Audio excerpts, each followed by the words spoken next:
أعوذ بالله من الشيطان الرجيم بسم الله الرحمن الرحيم الحمد لله رب العالمين والصلاة والسلام على أشرف الأنبياء والمرسلين وعلى آله وصحبه أجمعين اللهم انفعنا بما علمتنا وعلمنا ما ينفعنا وزدنا علما والحمد لله على كل حال. So we start with the name of Allah, seeking refuge in Him from the accursed shaitan, and we begin with His name. We praise Him and we send prayers and salutations upon the last messenger and Prophet Muhammad sallallahu alaihi wasallam and upon his companions and his family. We ask that Allah benefit us by what He has taught us and that He teach us that which is beneficial. And we say, praise be to God under all circumstances. Alhamdulillah, Jazakallah khair for that. Our topic today that we're going to be discussing is enough is enough. And what we're talking about is policing. We want to be able to rethink policing. Today we have joining us Tabari and the brother Zulu Ali. We have one more guest that might be joining us a little bit later, the brother Omar. Unfortunately, he was called to duty. He's a parole officer. And at this time, he won't be able to make it with us. We're really looking forward to the insight that he has on his policing the way that they do in parole, or the way that he sees the way he sees their work in parole. But to dive right into everything, I wanted to first of all make sure we're all on the same page. When I say all on the same page, I want to keep in mind that we're talking about policing. Right. So what is policing? Just quickly, I'm just looking up a definition and it says the maintaining of law and order by police force. Another definition is the enforcement of regulation or an agreement. So the reason the title you'll see is enough is enough. I'm just going to throw some information at you. Hopefully it's not like overwhelming because it's a lot of information. So first of all, I want to discuss the police shooting. So we had in 2019 roughly around over 1,000 police murders, where police shot and killed someone. Over 1,000. As far as what we call policing, not only were they shooting other people, but they also shot themselves. So we have incidents of police friendly fire. We have police getting shot on duty. So we have about in 2019, probably like approximately 48 law enforcement officers died in injuries. They give us a breakdown of how many were shot on duty, off duty, or in other circumstances as well.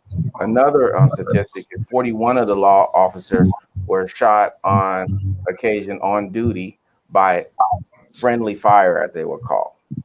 So we can see that it's a large number of police officers not only getting shot, being shot, but also being killed by friendly fire, as well as, of course, the large number of police officers being shot by a larger number of police officers shooting other people as well, including bystanders. Another thing we want to keep in mind is what we call the ideal of what the police officers do after the arrest is made and what the duty of police officers are. So in America, we have like one of the highest incarceration rates. The next person in line is probably El Salvador, Rwanda, Russia, Brazil, being probably about per capita, probably about 600 to 700 less per capita that a U.S. incarcerate with respect to the other nations that follow behind them. We're estimated to have over 150 million people in prison, according to a census in 2017. It doesn't seem to be decreasing. We also have a high number of people sentencing to life in prison or life without the possibility of parole. But to bring it like a little bit closer, in the area where we live in San Bernardino, we also have a high number of crimes committed, as well as, to keep it in context, what the police officers do is protect us from criminals, as we would imagine, right? And the only thing I want people to keep in mind is police officers arrive to the scene after a crime is committed or after someone report a crime being committed. So the ideal of police officers, we have to keep in mind that it's something that takes place not to protect us, but in enforcement of laws and regulations. So someone actually have to break the law in order for them to enforce what law that they broke. We have a lawyer here, so if Zulu, if I said anything wrong or incomplete, can you help back me up or let me know where I went wrong? No, I mean with regards to what the police function is that what you're asking? Yes. Yeah, I mean, obviously the purpose is, we all see on their vehicles and their slogans to protect and to serve.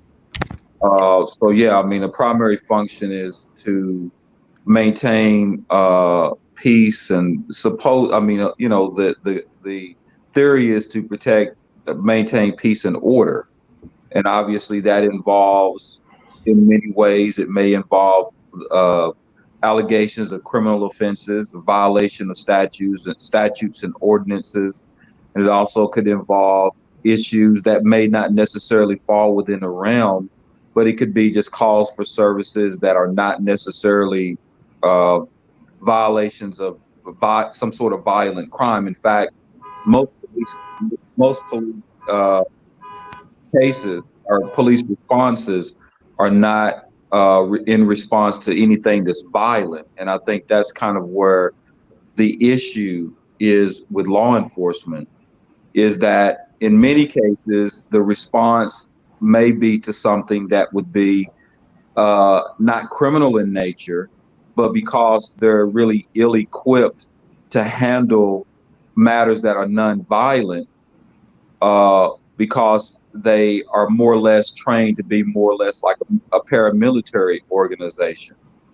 And so they're not adequately trained to de-escalate situations. And I think that in order for us to really see the best way to deal with it is obviously and I don't want to get too far into it because I know we're going to be discussing it, but the reallocation of funds to teach law enforcement officers how to deal with issues. A lot of these individuals are just, they're mental issues. They're issues where individuals are just basically dealing with stress, dealing with anxiety, dealing with mental issues, substance abuse. And in many of those cases, it would be best to deal with them from a standpoint of a social worker than it would be law enforcement. But we got law enforcement officers doing social work. So we need to reallocate funds so that social workers can respond to calls with law enforcement. And that way they'll know how to deal with these situations where all they know how to do is just enforce the law. And when all you could do is enforce the law, then your default position is to turn into a soldier.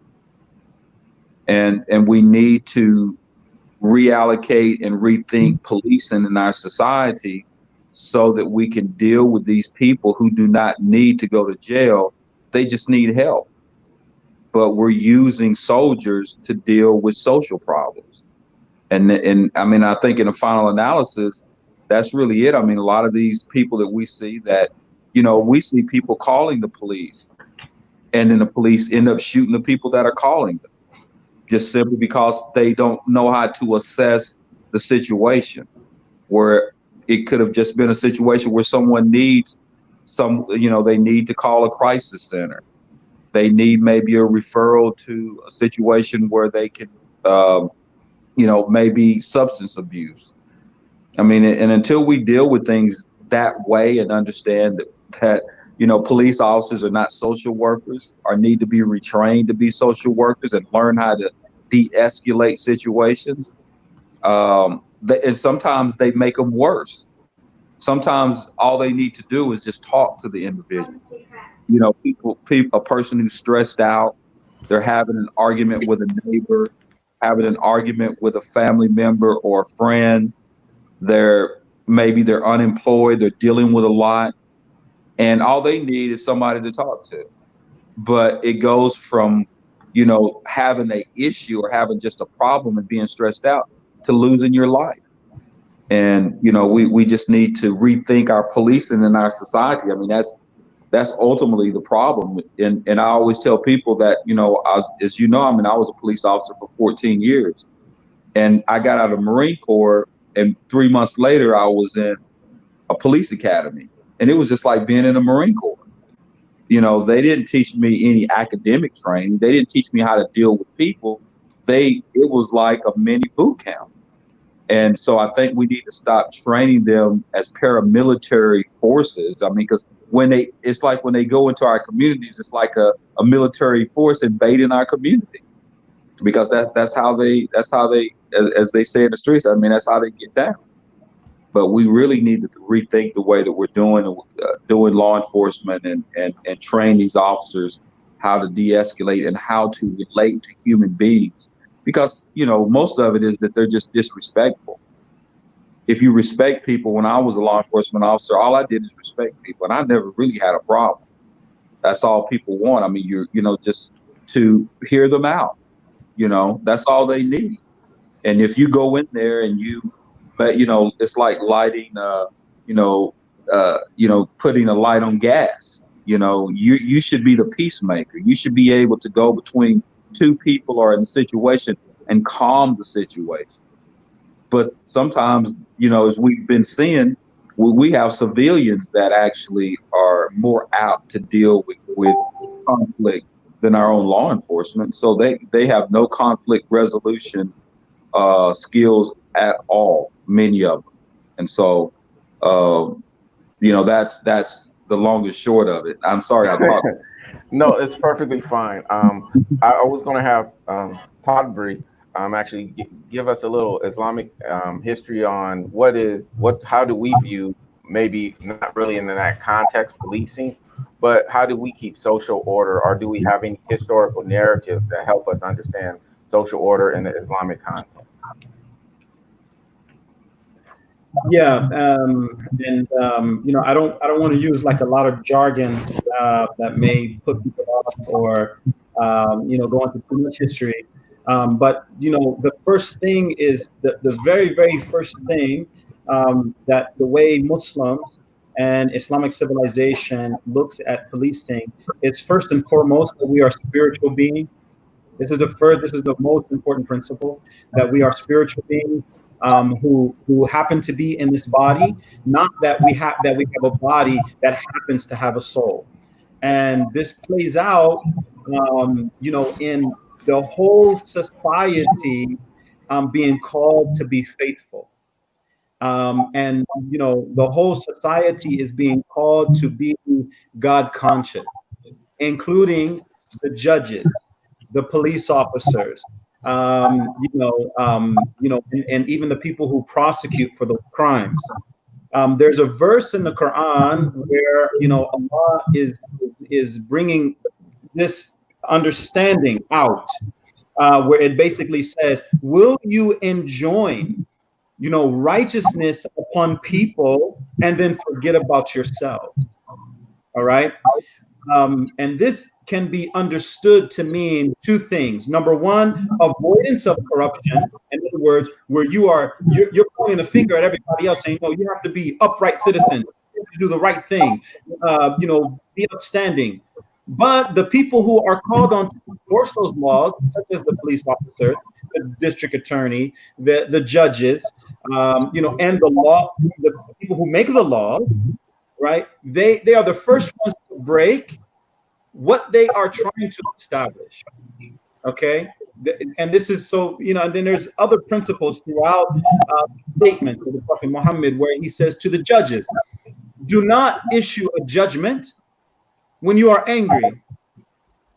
These statements in the Quran, and these statements, amongst in the collections of sayings of the Prophet Muhammad, there are too many to mention. So I'll stick to the principles. All right, I'm going to stick to the principles. This other verse that I was talking about, like, will you enjoin piety upon mankind and forget about yourselves? You know, it's dissuading corruption, but it is also making you accountable if you are a lawmaker, right? If you're making the laws, or if you are enforcing the laws. One of the things that we see in society right now is that the police officers can take a life and there is no accountability. There is no accountability. They don't have to explain anything to anyone. And because there is a marriage between the police union and the district attorney's office, they are protected. Okay. Whereas under Islamic thought, it doesn't matter who you are. You can be you can have the most power in the land. You can be brought to account by whoever and their family was affected by what you did. It does not rest in the hands of the district attorney, who is not affected by what the police officer did. I think this is a very, very crucial point to point out,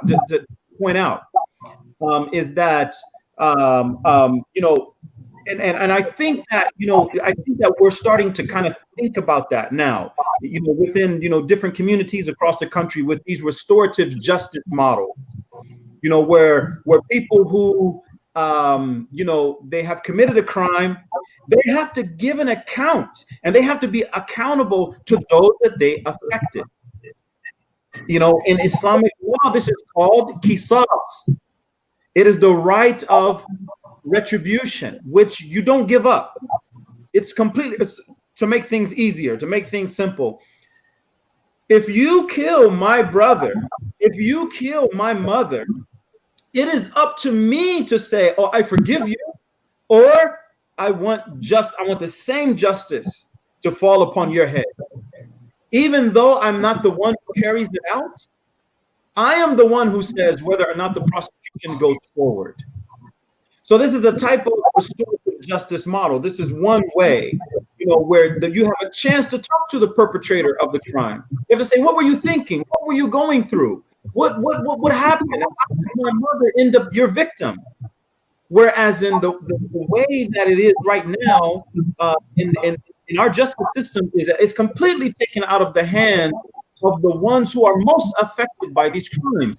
And this is the reason why we're in the streets protesting right now by what the police did with George Floyd. You know, and we're just hoping that this officer and other officers will receive justice. There's another principle that I want to talk about very quickly. There's a principle, you know, when we're talking about, you know, Islamic thought, there's a principle, and it's called ad-darar al-mizan. Harm, any type of harm, it must be removed. Harm must be removed. So in our particular context, what we're talking about is the harm of police brutality, the harm of bias, discrimination, racism. This must be removed because too many people are impacted by its viciousness. So what we have, this, like I said, this is an Islamic principle. Any type of harm, it must be removed. Racism has been a harm on all people of color. It doesn't matter who you are. They have experienced one way or another. Whether we're talking about the Native Americans, we're talking about African Americans, we're talking about the Chinese that were here in the 1800s, we're talking about the Japanese in World War II, we're talking about the Latino Americans. It doesn't matter. Every single group of people that has come here has experienced some form of white supremacy. So we need to examine white supremacy. We need to understand where it came from, and you know, and all of its manifestations, and begin to break it down and get rid of it. And I know, and you know, and believe me when I tell you, I'm just scratching the surface. I'm just mentioning some principles just so that we can have a conversation. But really, this needs, a 5-year degree if we're really going to get deep into it. Really, I'm on it. Definitely. Okay. So I just want to mention something else. One more thing. Another principle is a short chapter in the Quran. Many Muslims know this. It's أعوذ بالله من الشيطان الرجيم والعصر إن الإنسان لفي خسر إلا الذين آمنوا وعملوا الصالحات وتواصوا بالحق وتواصوا بالصبر. And it means, by the passing of time, mankind is in loss, right? Except those who first they believe, right? إلا الذين آمنوا وعملوا الصالحات, and they do righteous deeds. وتواصوا بالحق, they come together in truth, reality.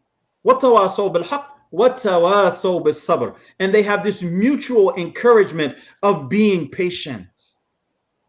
This is speaking not about just Muslims. This is speaking about mankind as a whole.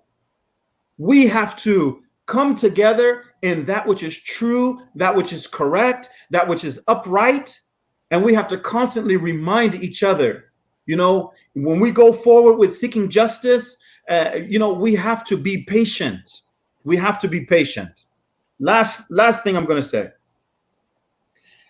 There has been no point in time in American history of policing where there has been no violence against African Americans. It's policing and African Americans. The common theme between those two words is violence. Okay, is violence. It has been that way from the beginning, and it is still that way. It started off with in the South. It started off with the slave patrols in the 1700s and the 1800s. And we have an obligation to remove this harm, not only as a society, generally as a society, but specifically, the Muslims in the society, because establishing justice, no matter who it's for, is mandatory. It's mandatory. We have to all be working to establish justice and call those to account who are oppressing or committing injustice, even if it is our own parents. Even if it is our own parents. And so with that, I will, I'll let our brother Terrence speak. He's been waiting very patiently. Yes. I haven't seen you in a little while, but it's good to see you, T.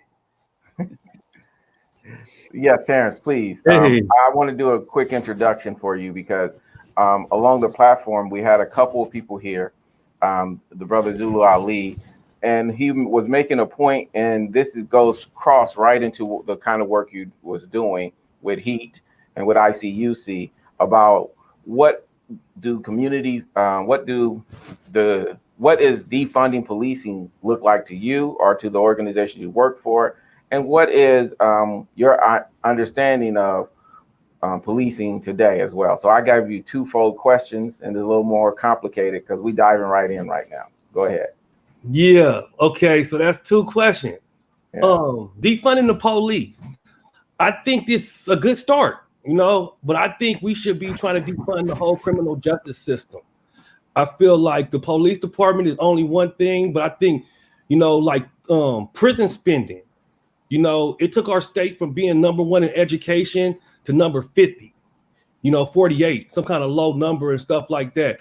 I think we're way too invested in the whole criminal justice system. It's a felon system. It's continuous recidivism. And then also I talked to you before when I say we need to defund it is because slavery, right? They ended slavery with the 13th Amendment. And the 13th Amendment said the people who were subject to involuntary servitude is people that was committed to crimes, right? So that means criminal equals slave, right? So when they say criminal justice system, what are they really saying? And like with that said, like I think completely, like, you know, they need to defund the criminal justice system, because like we say, like, given the history of the Confederate flag, which is under a lot of heat right now, is that, like, you know, the South was what slavery was, but this whole prison system that we do is on the South and the North. It's in every state. You know what I mean? So like now we got something completely massive. And I think, like, you know, if given that money was put into community-based organizations and put into education and put into a whole lot of other things, that we could flourish as a community. But I think with them investing completely in a system that streamed from slavery, I think, you know, that's why the system is the way it is, because it's not about upward mobilization, is about recidivism. Because any other system where they have a felon system, like you go to corrections and you go through their whole rehabilitation program, and then they have a high level of recidivism, like why would we continue to invest in a felon system? You know, so like the thing is, I think like we need to invest in community-based organizations that have been evidence-based and that have been helping our communities. It's time to put some dollars into our community thing that people talk about, reparations and all types of other things. I think it's stuff that we can do that will help our community, that will uplift our community, that have nothing to do with policing and you know, and everything to do with our communities. Just like how you said, there's other people who are experts in their field, is experts in mental health, is experts in all types of other things, and you know, let them be the expert that they are. And but also we need to invest back in our community, because I believe full-heartedly and what I know is that, you know, given an opportunity, a good job, a good opportunity to take care of my family, I would never commit another crime in the world. But if you keep on investing and locking me up, then the opportunities are not going to be there. So like, you know, I believe in when they say defund the police, I believe that's a good start, but I think they need to divest in the whole criminal justice system and invest in our communities. And so what was the second question? I'm so sorry. No, it's fine. It's fine. It's perfectly okay. I want to jump to something and maybe everyone, you know, take the time and think for a second about it, because Terrence brought in some good points. And I really thought, you know, we look at the history of the increase of imprisonment from the 1970s to today. We have a Nixon era that started with the tough on crime, which we also knew as being tough on, you know, minorities, to the 80s, where we saw the increase of prisons being created. We had what I call the Ronald Reagan era, where we had the industrial prison system expanded exponentially, right? Where he started creating prisons everywhere, and we had the war on drugs as well. Also in the Reagan era, we also had the defunding or the shrinking down of our what we call state and federal institutions for the mentally ill. Also had a lot of overseas jobs. A lot of jobs are what we call industry jobs go overseas as well in the 80s as well. And then in the 90s, what we see is the more militarized, or what we see it in what the Clintons said is the super predators running around after the 80s drug deals that went good or bad, depends on how you look at it. We had these super predators in the 90s where they got tougher on crime again. And now we're in the 2010s where a lot of the states are going bankrupt and cities are going bankrupt and crime is increasing. So when we look at all this, the track history of the last 30 to 40 years of what we call the increase of this prison industrial complex, what would a new prison industrial complex or no prison industrial complex look to? I'm gonna start with you, Zulu. What would that look like for you? Or what would you imagine this system being? Well, I mean, I think that the mass incarceration and what is called the prison industrial complex, again, the only way that can be changed is obviously there has to be, and I think both of the brothers has some extremely good points when we talk about unless you start decriminalizing certain, especially nonviolent crimes, that's the first thing. I mean, you can't, if you're criminalizing this conduct, especially when we're talking about drug offenses, where we're talking about, these enhancements, I think that what, people don't know, I mean, when they're putting time on people, they're putting time on people, man, like you wouldn't believe. And, and so the system is made up now where you don't even really go through the system.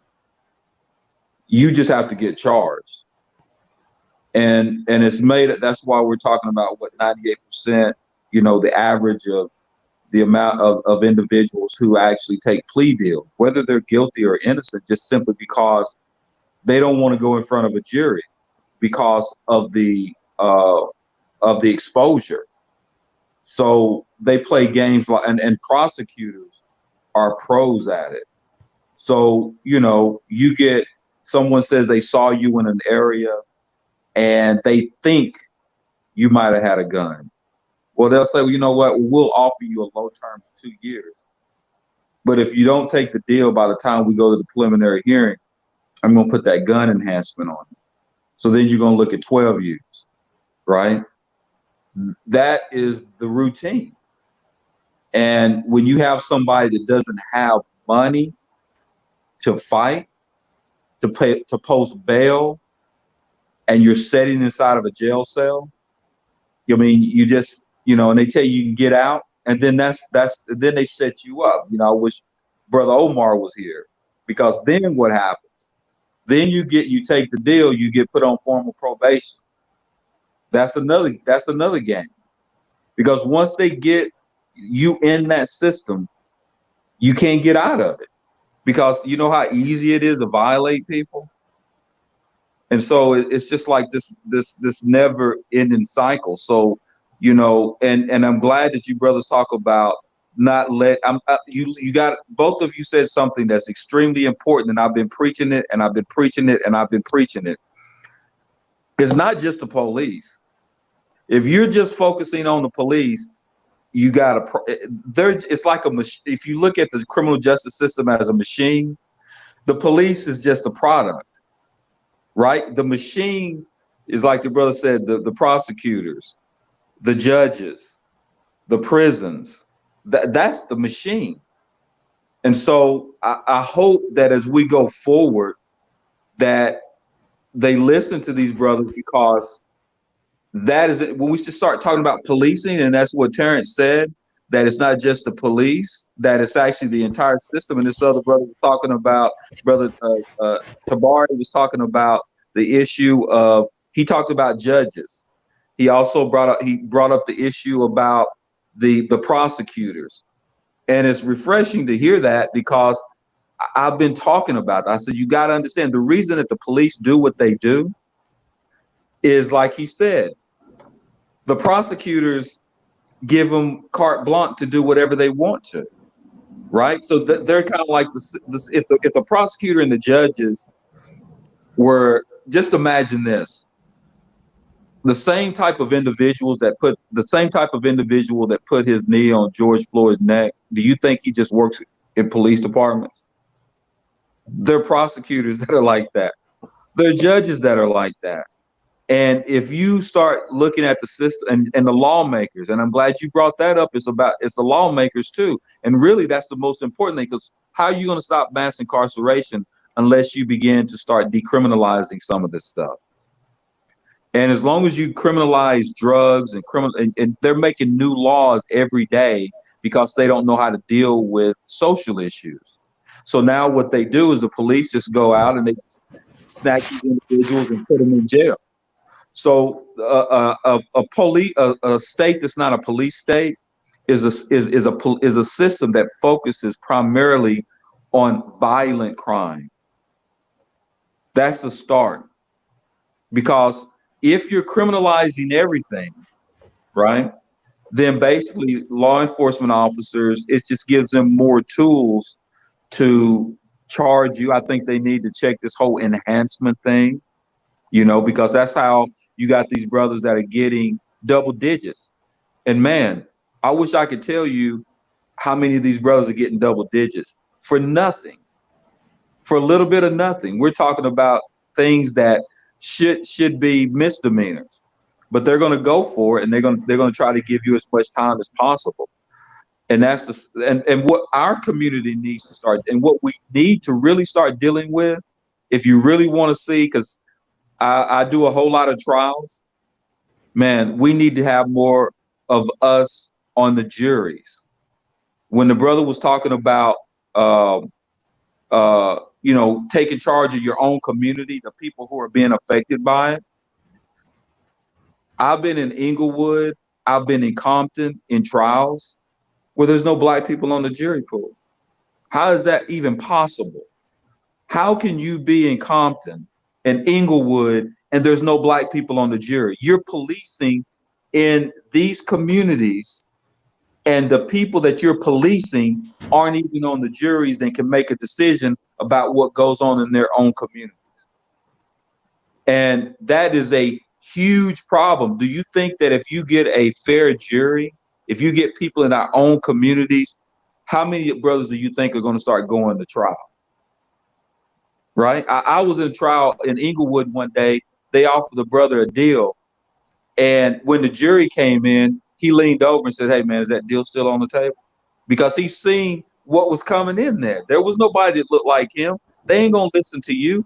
You know what I'm saying? You don't have people of color, people that can understand and scrutinize what police do. You're in trouble, man. You're in trouble. And I don't see why people aren't pushing for jury reform. Number one, you'll see more officers that's why they're found not guilty when they go to trial, because the people who are scrutinizing them are not the people who are being abused by them.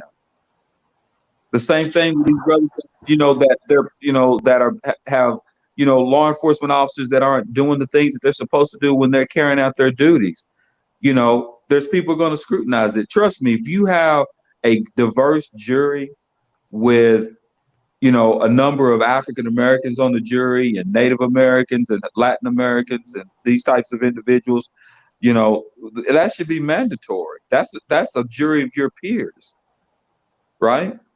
And it don't make no difference how innocent you are. When you go to trial, and those folks look at you and they automatically, have a certain opinion about law enforcement, it becomes a problem. And I'm going to tell you this, and I'm going to just tell you, I'm going to be honest with you. If we don't see a change in our jury system, we'll never see a change in our law enforcement, in the criminal justice system. We should be on the courthouse steps. There's a judge named Olu Stevens in Louisville, Kentucky, who admonished a white prosecutor for systematically striking black jurors. They suspended him from the bench for 6 months. Very many people don't know who he is. But you know what? We should have been on the courthouse steps protesting for that brother right there for what he did, because those are the type of things that we need. And he was right. I mean, he was dead right. And that's what they don't want. They don't want you to challenge it, and that's a critical issue. And I hope that everybody that's watching in our communities, we need to start checking these jury foremans. We need to start checking, how they're. We need to sit in on jury selection. When we're out there protesting, we need to find out where they're having these jury trials. Sit in on those jury trials. Watch and see what they're doing, and bring to light. How often do you hear about us talking about the jury system? And I can say they go into jury trials representing these brothers, man, that are getting railroaded. And I just pray that we have somebody in our community that I know that's just I'm not asking for them to be unfair. I'm just asking for somebody to give them a fair trial. And the one thing that I can say about our community, and just think about Muslims on the jury. We're fair-minded people. African Americans, we're fair-minded people. We don't do to people what they did to us. We understand it. And even when I represent white people, they want a black person on the jury. And that's real talk, because they understand that, I represented a white police officer, and we went to, he was accused of something, and we had a jury trial. And he said, "I want some black people on my jury, Zulu," because they know that we're fair. He just wants somebody to be fair, and people know that we're fair-minded people. And so I would just pray that we organize, and I try to do this, justice by jury reform initiative that I had going on, because, man, we need to do that. We definitely need to do that. And I think that if we begin to start at large numbers and in a strong way, trying to, get on these jury foremans, and, I file motions when I don't have a diverse jury. We have to do that. And One question they asked real quick, Brother Zulu Ali, is how does the jury selection process work? So you're the person qualified to answer that. Can you help us out with that? Well, I can tell you how they tell me it works. Okay. They tell me that it goes by the voting and randomly, the voting registrations and DMV records. They just randomly select these people, supposedly. Mm-hmm. And so, but we don't really check it, and nobody really makes any issue of it. But I believe we need to start petitioning that. I think we need to start talking to the supervising judges. I think we need to start, dealing with our own, put a lot of pressure on our lawmakers. We need to be able, like the brother said, to police up that's how we police our own communities, is sitting on those juries and making those important decisions. Not because we want to, we're not unfair people. We're not. I mean, trust me, if somebody's wreaking havoc in our community, they'll get you. And if they know you're doing it in the community, but they're going to listen to the evidence. They're going to be fair. And anytime that I've had, I can tell you this, and I probably shouldn't say this on your thing, but anytime that I've had specifically Black women, specifically on a jury over a certain age, they better have the evidence, because they're not going to get them back in the jury room and change their mind.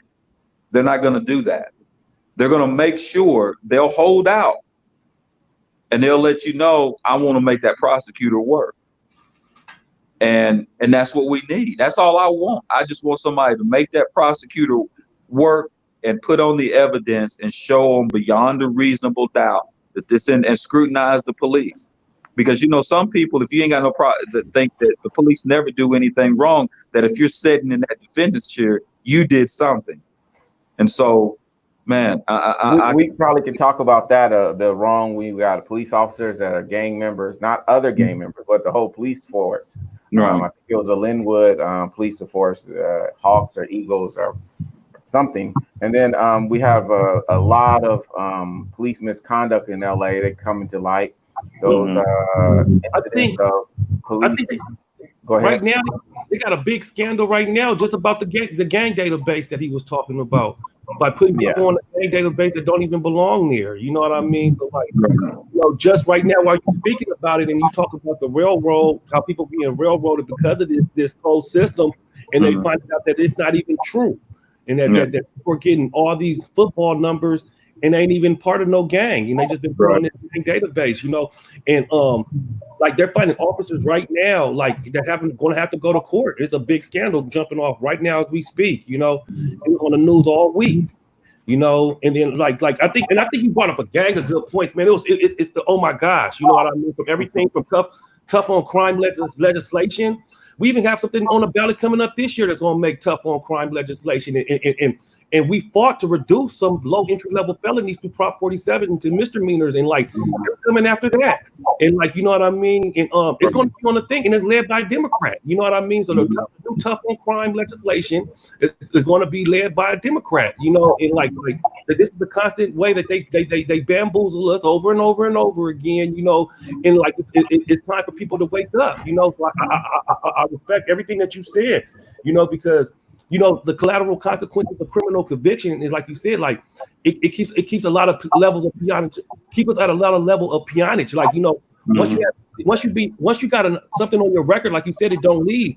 And even being on the jury, I went through the jury process. I wanted to sit on the jury. They wouldn't let me. You know what I mean? Like, and I said, like, you know, and then in actuality of going through the process, I seen two people that may have been, you know, black. I don't know, just say they were black, be just generalizing, but like I say, they was a darker hue, and they booted me. So you know what I mean? So like it was one person. So like, you know, like you said, the jury selection process, like, you know what I mean, is it's pretty interesting, you know, and they didn't do it, and everybody else was like, the other people wanted to get out of jury duty, and I wanted to go, and they made me no, you know what I mean? So it's like, you said again with this whole system, once they put this record on you, it's all kinds of things that you cannot do no more. You know, that strings back to what the same thing that you said earlier of how it strings from slave patrol, like, you know, like things like from keeping us from assembly. You know what I mean? Keep us armed. You know what I mean? All kinds of different things that they do with this criminal record to keep us in to the point what you said earlier that people say that you got to call, but now they have crime prevention. This is what they name crime prevention. Crime prevention means they don't have to get a call. They just know in certain hot zones that places where crime may happen. So since it may happen in this area, and they paint a picture of what crime look like. So what crime look like is me. Right. Crime like people with blue and red on. And like if you're in that area with these colors on, then you're a potential to be crime. And to stop you and to go in your pocket is in the name of crime prevention. So they don't even need nobody to call into your community. They use crime prevention as a means for racial profiling. Right. And then other forms of crime prevention is like, oh, you might have something on your record, so that you might be more adapted to crime. So they won't let me live in these apartments because of crime prevention, because I'm more likely to crime. So like they hide all types of racist acts under the guise of crime prevention. Yeah. You know, I want to tell you, Michelle Alexander already told us this in the new Jim Crow, right? but we've been saying it before Michelle Alexander. You know what I mean? The thing is that it takes somebody to write a book and put it in place and force it. We've been screaming this since NWA. Oh my God, we've been talking about this forever. They have not been listening. You know what I mean? People say it all of a sudden. Oh my God, I could have told you that 20 years ago. You know, I'm just saying. You know, I'm just saying. No. I just want to give Tabari a chance. I'm sorry. No, brother, you did. I agree with what you were saying, but I do want to give Brother Tabari a chance to chime in on this. Yes, sir. We're talking about what I discussed earlier with the idea of all the things that happen throughout the ages. What will policing look like to you was a question. Everyone didn't answer that one, but that's fine. But they were talking about what policing is, more or less. Yeah, so I mean, I totally agree with Zulu Ali and Terrence Stewart. You know, we have to relook at the jury pool. We have to, you know, change, what crime looks like. I'm working on getting my master's in social work right now. So, and I have chosen to write about the California justice system. So I'm doing a lot of research in that area right now. So when you ask me, like, how would reform look, or how should it look? This is my thesis. Okay, in 2011. So first of all, I want to start off with saying, you know, this tough on crime, it doesn't work. All right, because in 2011, the Supreme Court ordered the state of California to let go 33,000 prisoners because the way they were locking them up constituted cruel and unusual punishment. How many people they had locked up under those conditions violated, them getting, health, mental health, substance abuse. It was a hideous situation. So the Supreme Court ordered them to do it and then placed over them judges that could constantly supervise them and make sure that they were doing what they were told. The system in California was so skewed. It had so many people coming so fast all the time that after 2 years, they could not. They only reduced the population by like 2,000, something like that.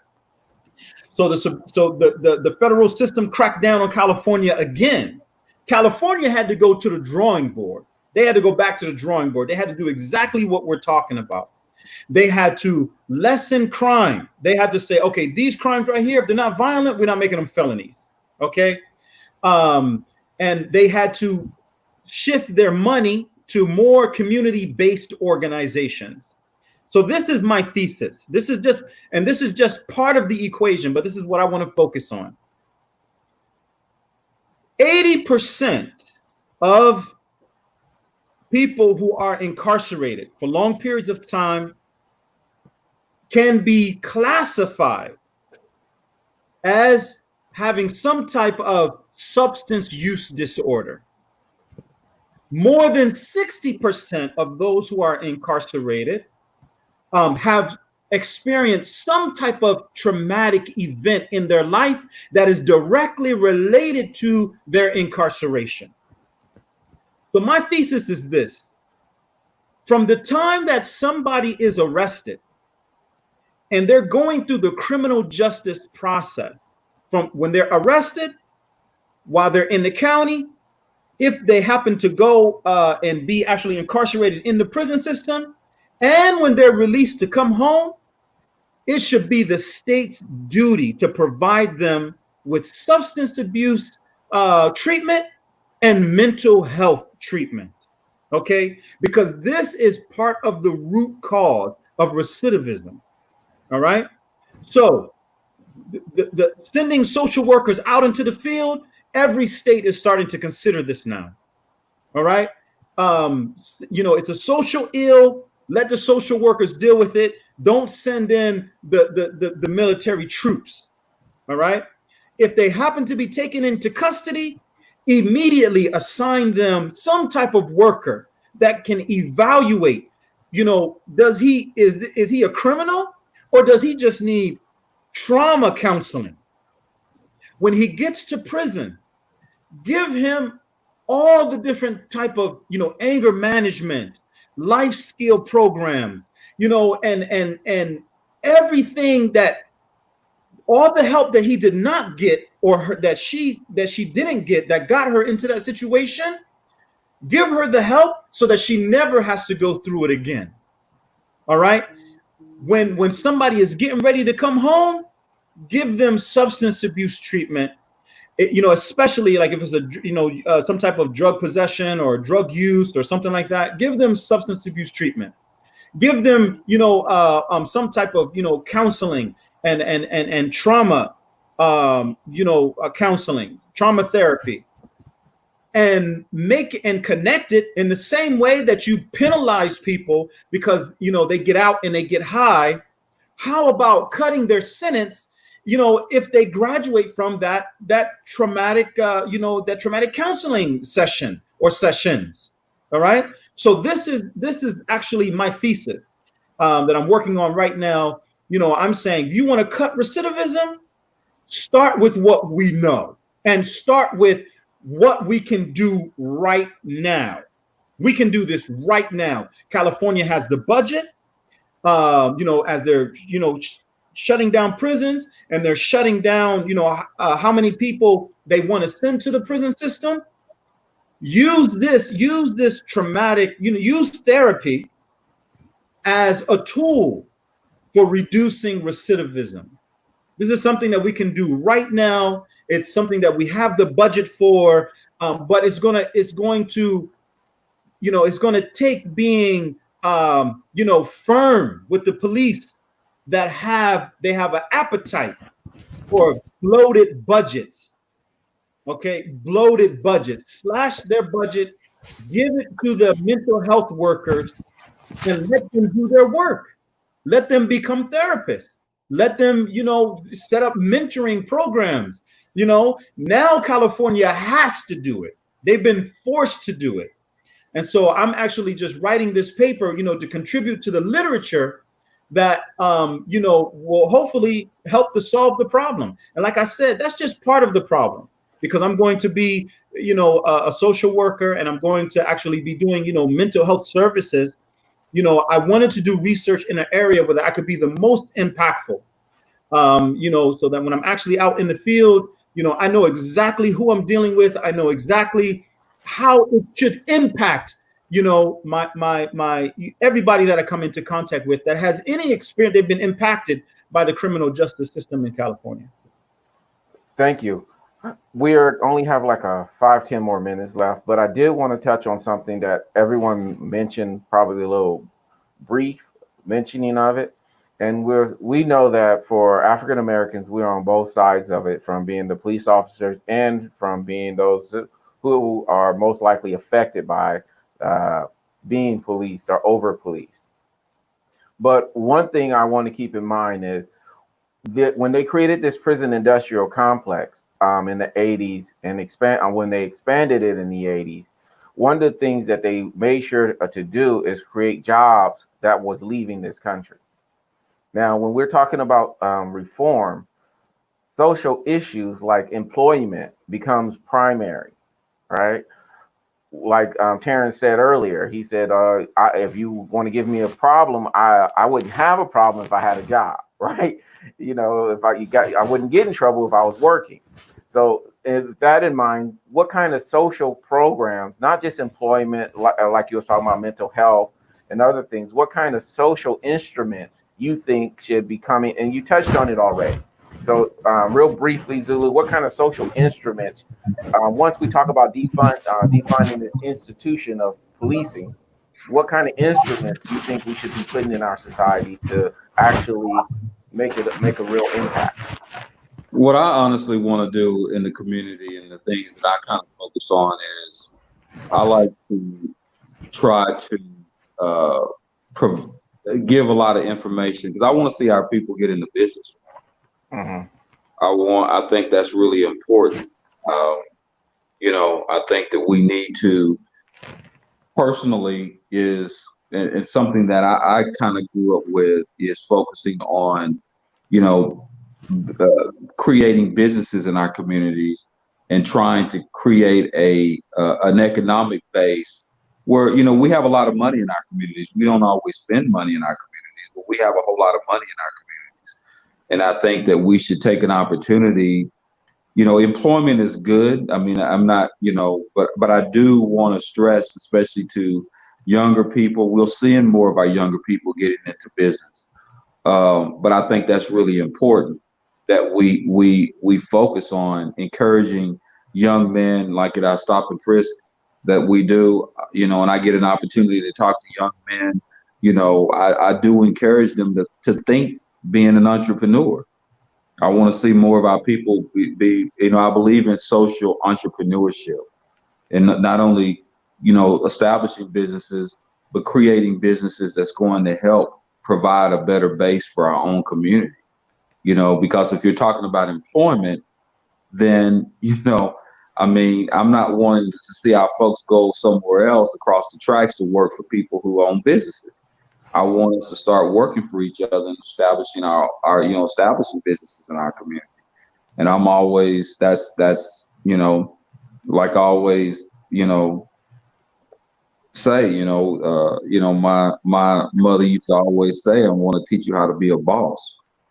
So, you know, we need to focus a little bit on that. And I think that sometimes that's always missing because we have so many talented people in our communities.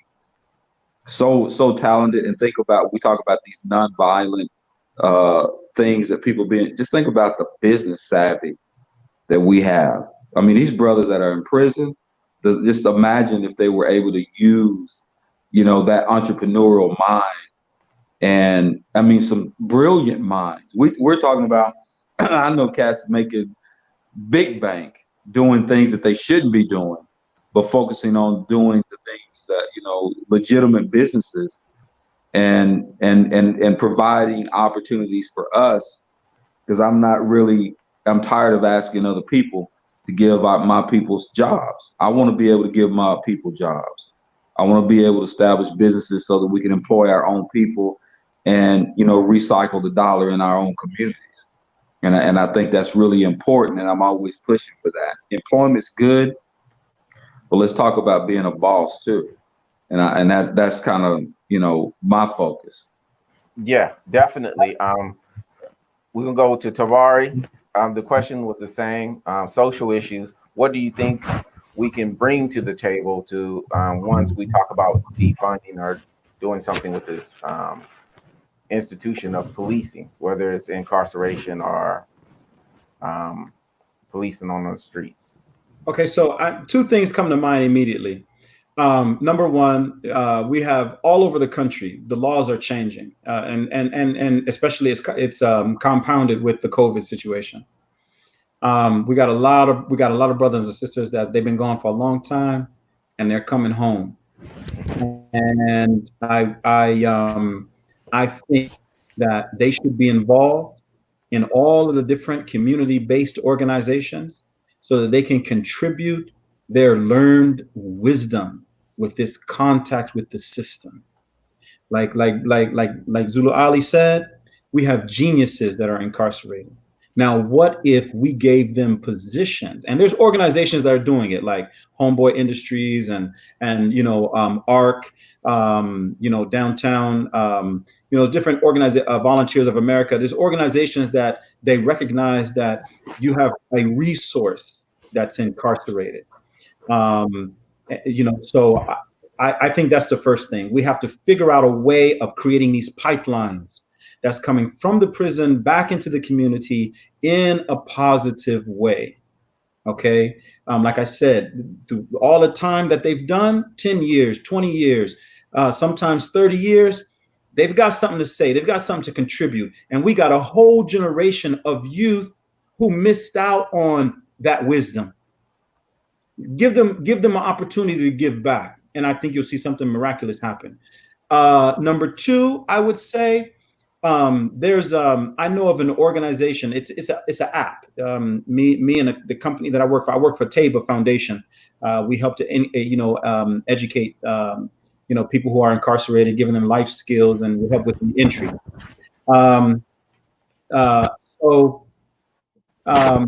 The app that we communicate with each other on is called Slack. So it's like an app, just like WhatsApp, or it's an application on your phone, and it helps keep communication, with teams of people.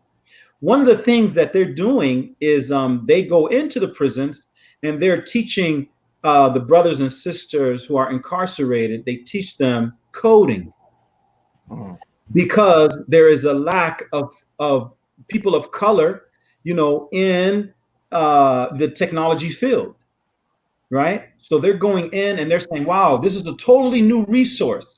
There's you got 2-point-something million people incarcerated. If we go and educate them, and then we can teach them whatever we want to teach them, and they have because they're incarcerated, 100% of their intent of their attention is on our project." That's an excellent idea, because it sets up people who they counted themselves out. Society counted them out. You're teaching them a skill that's needed. It's only growing, and it helps them, feel empowered. They can come back into the neighborhoods. They can come back into the communities, and they can once again teach what they learned. Thank you so much, Terrence. Let us have it. I think it's a mixture of everything. I think brother, I'm so sorry.